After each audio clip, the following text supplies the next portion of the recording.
Angle, isa lang siya collect sa angle. Mag-ano siya,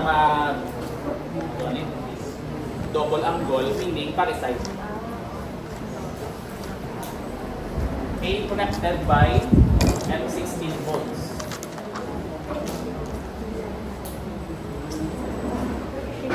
So we will use, AE equal to, so meaning ang atong shear load factor is equal to 1. Yan ang required for this problem. Okay, we will find ano ang design strength. So ang design strength gani, ginagamit natin ang symbol, design strength, design axial strength. So that is Phi En. Kedua, allowable strength. So that is En over omega.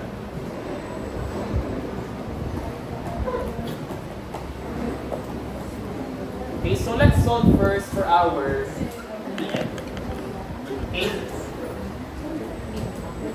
Okay, first let's have gross yielding. Okay, so for our gross yielding, ang PN is equal to gani, gross yielding na. That is Fy times Ag. May inatag lang ang types ng steel. Out of this is A36. Dala nila inyong ASTM specification. Naka-print na mo na.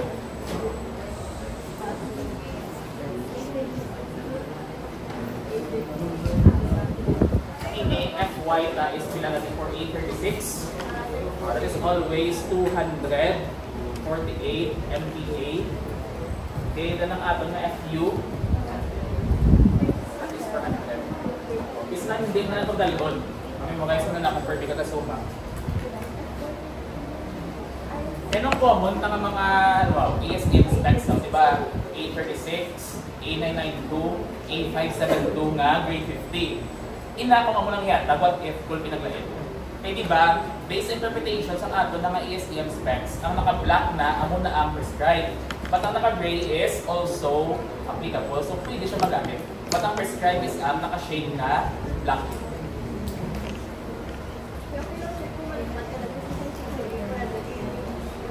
Convert mo lang. So A36 that is 36 KSI times 6.9, approximately 248. So we all know that our Fy is equal to 248. Ano nga ito na gross area? Siyempre ang cross section ng plate. Yes. Whole number, the permit number. So we will use 248 for A36 from now on. Ito magamit ng decimal. Whole na whole. Gross area sa plate. Dapat pala namin magsala. So this is 12 mm thickness multiplied by the width na 500. Pilang PN? Pila. 1,488,000. So this is 1,488,000 Newton, or we can write this as 1,488 kilonewton. That is the nominal strength ng ating member in terms of gross yielding. Next, ating na net fracture. So, nang ginamon mo ng term niyo, may diba sa NSCP, yung term is tensile yielding at tensile rupture. Paano na magtalang kung yielding gross, kung rupture net. May gatalang pag ina yan. Isang na gatalang, ang binilang net gross rupture. Net rupture ta. So that is equal to gani Fu times AN or AE? AE. Okay. Based sa given natin, ang aton kuno nga AE, we will treat it as the same sa aton na AN. Okay, so let's solve for our AN. So AN is equal to gani the gross area sa member natin minus ang area ka whole. But how do we determine kung diin ang area sa whole? So we need to identify din ang aton na failure path. Okay? So kung mag-easy ang aton na member, din siya more likely mag-easy. failure path na may pinakagamay na area ang gina-angkit curve. Meaning, alin diri siya possible ma-isig na with the least area possible. Okay, so that would be our failure path. So kung sa dirin sila, pila ka bilog na areas ang holes ang ato ngay consider. Duwa ka bilog. So for our gross area, we have 12 times 500. Okay? But how do we solve the area sang hole naton? Ibang aton ng area sang hole is equal to the number sang hole nga arag sa aton nga failure path, okay, multiplied by ano gani? Effective diameter sang hole naton multiplied by the thickness. Okay. So anong aton gamiton nga effective hole diameter since we are using M16 na bolts? So ito lang siya sa babaw. Pwede mo na siya class, let's say, sa given nimo, imuta mo siya ka M16 bolts, you can write it under sa given nga kung M16 na bolts, meaning ang imo nga bolt diameter is pila? 16 mm. Ang imo nga nominal hole diameter, considering this is standard size na hole, pila dapat? 18. That is 18 mm. So ang aton nga effective hole diameter, pila siya? That should be DH plus 2, or this is equal to 18 plus 2, that is 20 mm ang effective hole diameter. Okay, based on our failure path, we will have duwa ka bolt, main bolt, so this is equal to 2 times 20 multiplied by the thickness sa the end located ng aton nga bolt hole, which is 12 mm. Okay, so ang aton nga nominal area is equal to pila? 5520 square millimeter, and this is also equal to our effective area based on given natin. Okay, solving for our PN, FU is 400 multiplied by 5520. Ilang atom ng nominal strength? 2208.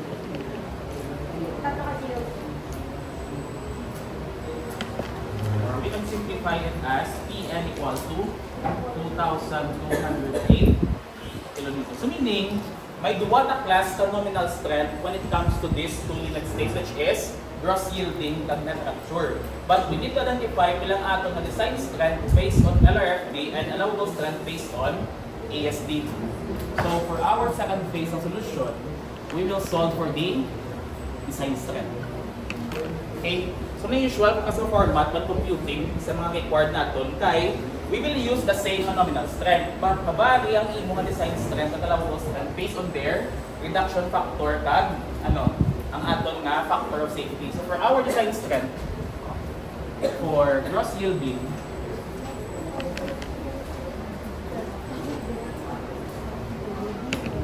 bilang aton nga fee gani sa gross yielding?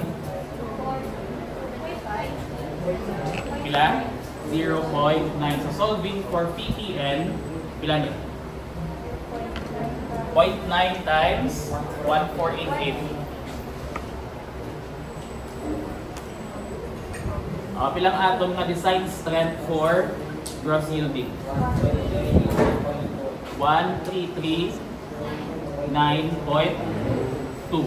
kilonewton. Okay, so this is the design strength for gross yielding.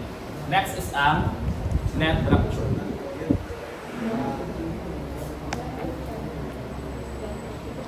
Bilang P na itong gani? Net rupture is 0.75. Gamay lang akin. Basta when involving gani excessive deformation or Fy ang ibo ginagamit, ang atong ginagamit always na phi is 0.9. Tapos if Fu ang involved na strength, we always use ang reduction factor na 0.75. Even mag-proceed sa sa compression, sa flexure, sa shear, okay, combined action, ang Fy 0.9 na Fermi, ang Fu 0.75. Okay, so let's solve for the design strength or design axial strength. And we are referring to tensile na axial. That is 0.75. Take note na ang PN sa net rupture is different. Common error. May lang niya class hapos, di ba? anong usual na sala dire. O kakasimpyatan nga ginagamit na PN is 1488. So dapat ano siya? 2208. Pilang aton nag-sign strength? 16. Ang question, anong piliyon ta? Ang pinakagamay. Kaya muna siya ang maximum load na wala may ma-fail either sa cross yielding or net rupture. So, we will use this. Or amo ni ang ma. Kami ito ang terms as mat. Which is the rigid point? Familiar sa SMAT. Diba sa SMAT, balata is ma-fail siya due to bearing, ma-fail siya due to shear, ma-fail siya due to axial na compressive stress. Then piliin mo ang maximum load na pwede ma-apply. This is the application. So this time, we are talking about limit states na gross yielding kag net rupture. So for our design axial stress, ang PPN is equal to 1339.2.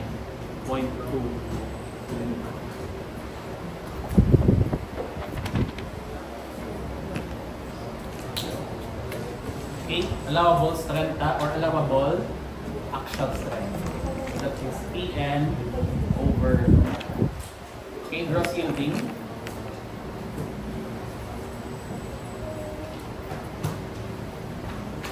Bilang aton na omega? 1.67. So for our PN over omega, that is, ilang PN gani? 1488. Over 1.67. So pilang aton na allowable strength for gross yielding? 8.02 kilonewton. Okay, net rupture.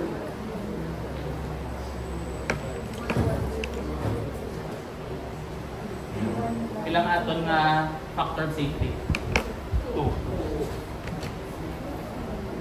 PN over omega. Okay, so we will use PN na for net rupture, as that is 2208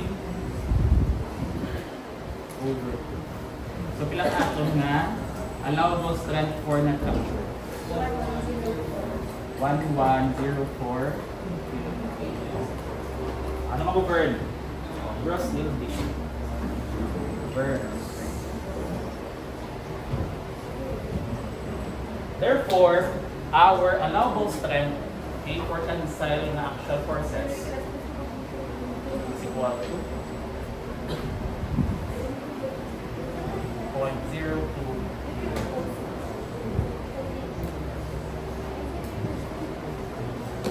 Okay? Looks done. Sabay challenge course. Ang inyo na assignment.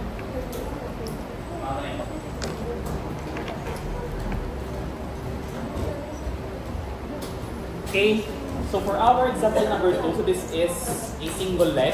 So usually class, mabalang siya kung single leg, if ang iyang label is L lang. Mabalang siya kung double leg kung may 2L. 2L, 150 by 100 by 8. Usually class, kung unequal leg na siya, always ang longer leg ang ginapauna ng label. Tapos after siya na isang shorter leg, tapos ang thickness ng member na ito.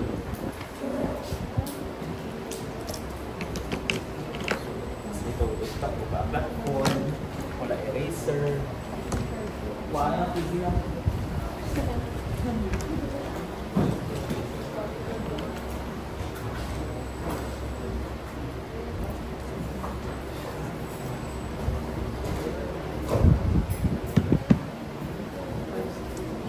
Okay, so we have here an L 150 by 100 by 8.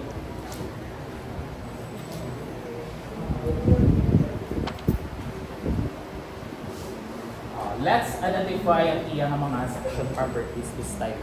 Okay, open your continental steel na.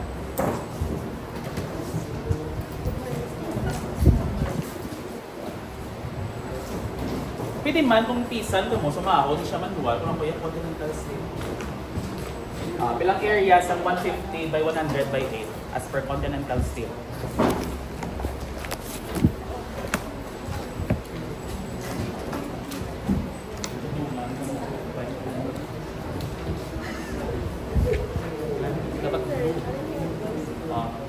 unequal legs. Ay, sa punta ang angle plus punta na siya. After some hollow spill, I think. Unequal leg. Doon naman na siya mo equal kag unequal. Pila? This is 19.4. Anong units na eh? cm squared. Di ba ang balta for our unit consistency? Okay, we will use mm squared. So how do we convert cm squared to mm squared? Tama mambal, multiply 100, multiply 10, multiply by 1,000. But what is the proper way to do it? Isa unta. Dito mo nalabay. Pili 1 meters, sumusunod mas, ano pa mas detail. Let's say for every 1 meter, pila ka cm na eh? 100 cm. So meaning, ma-convert na siya into meter squared. So syempre dapat is squared na eh. Sakto? Then we will now convert meter squared to ano? mm. So pila ka mm? 1,000. Di ba mo nila ito sa physics? Proper way of conversion. Ilan eh?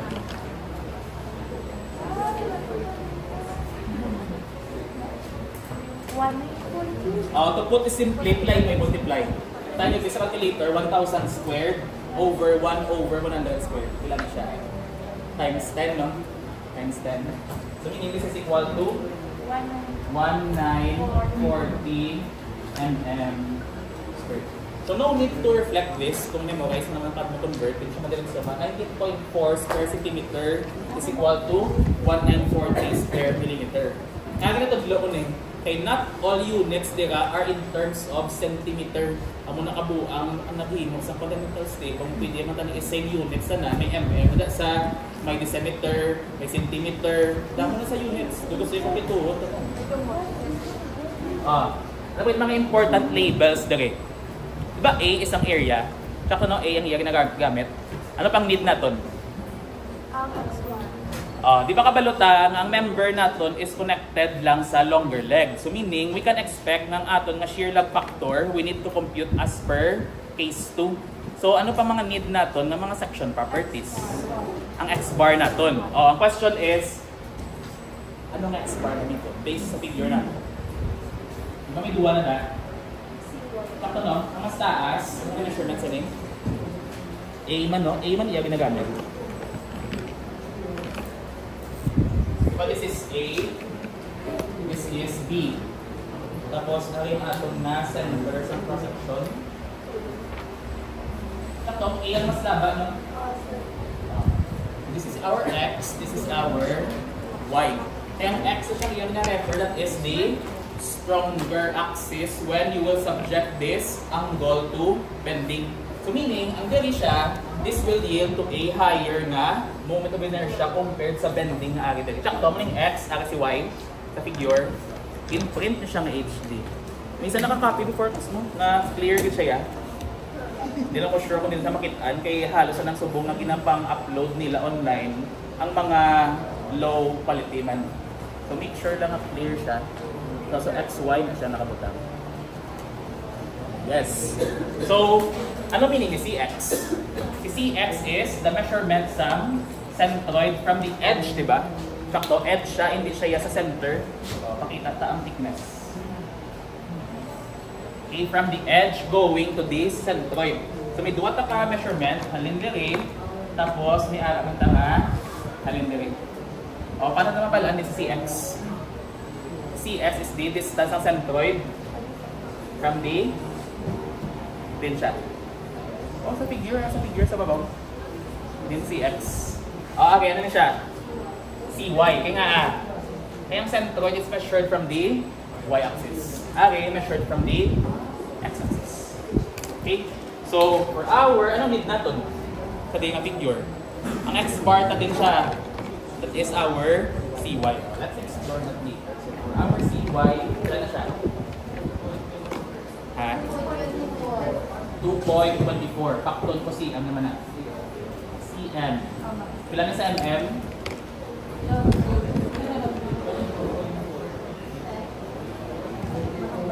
Pila ka mm sa 1 cm? That is 10 mm. So this is equal to 22.4 mm. Ang question ko nga CY gamiton ta or nga si CY lang. Di naka-connect ang ato na member sa shorter leg or sa longer leg.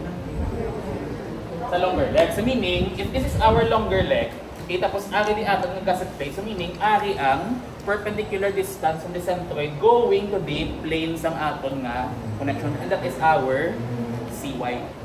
Okay, so alungan nyo gina, kay pwede gina siya nga connected siya sa shorter leg naman. Meaning, ang shorter leg, ang imong X-bar is ang CX. Ano pa mga needed natin ng mga dimensions? Feel nyo? Or I mean, section properties. I think for now, wala na danay. Next, we will use, this is grade 55, A572. Okay, pila ni iya nga FY, pila ni iya nga FU. Pila FY ito na ang KSI ng KSI. 55 KSI. Tapos ang isa is 70. Sir, question. What if, sir, ihatag yung ultimate nga stress is may range? For example, say ka A36, I think ano na siya, may range na siya nga 60 to amone. Always use the lower boundary kung may range ang values ang imo nga mga FU or FY. Okay? How do we convert this? So this is approximately 85 times 6.9 pila. Pila? 380. Pila ang actual value niya? 37. So this is 3.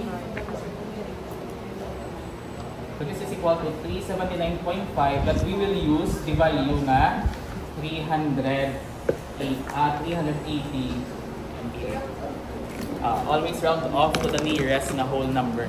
Okay, hindi ito mag-round down. Kaya usually ginagamit sa book natin or even other textbooks, they use the nearest na whole number. Kaya nga mas sakos tandaan ng 380 kaysa sa 379. Okay? For 70 KSI, bilang 483. 483 point. Flat ng game. So this is approximately pila. Gamit itong 483 or may books na gagamit sa 485. Same mo na Japon sa sa steel, di ba naka-introduce na kamo sa reinforced concrete design sang value sa mga yield strength.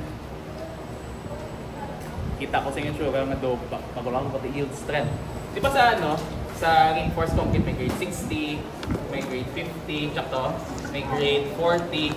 But this is equivalent to 60 KSI nga yield strength. O kung sumahod mo ni siya ng actual, pila ni siya? Approximately this is 414 MPa. Takto? Pero ano ginagamit? Ginagamit na is 420 MPa. Same man. This is 50 KSI. Approximately, ang ining value is 345 MPa. So ginagamit natin is 350 MPa. Same man. Sa grade 40, this is 40 KSI. Approximately, this is 275 MPa.